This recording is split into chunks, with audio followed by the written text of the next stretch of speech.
हुआ है? देखिए, देश का चुनाव हो रहा है।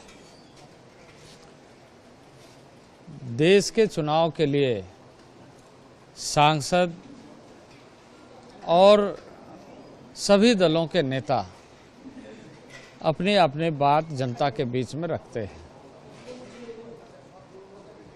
और जनता उसमें से सांसद के रूप में देश के लिए चुनती है। पिछले 10 वर्षों में यानी 2014 और 2019 में भारत में अभूतपूर्व कार्य होने के वजह से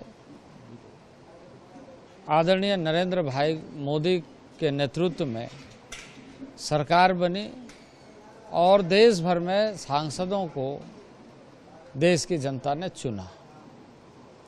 2019 के बाद 2024 का यह चुनाव हो रहा है और इस चुनाव में भी निष्पक्षता के साथ चुनाव हो।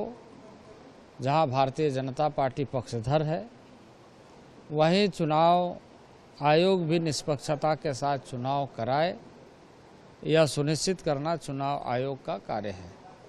इसमें राजनीतिक दल कोई भी हो, यदि इस तरह के व्यवहार या इस तरह के आचरण अपनाते हैं तो उसकी लोकतंत्र में कोई स्थान नहीं है। और जो आपने बात कहा वह निंदनीय है कि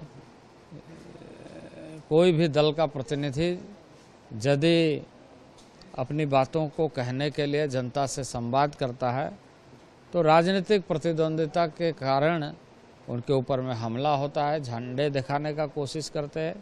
तो मैं समझता हूं कि देश की जनता और वेस्ट बंगाल की जनता भी इस बात को समझ रही है कि किस तरह के हथकंडे अपना करके यहाँ लोग देश के लिए चुने जाने वाले सरकार के लिए भी बाधित करने का कोशिश कर रहे हैं।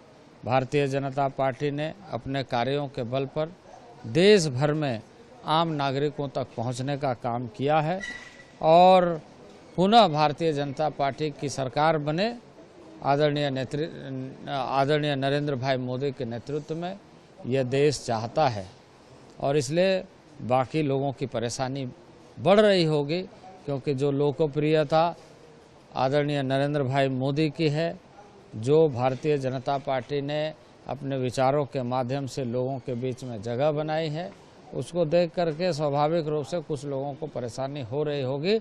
लेकिन जनता जीतेगी, देश जीतेगा, देश में फिर से मोदी की सरकार आएगी।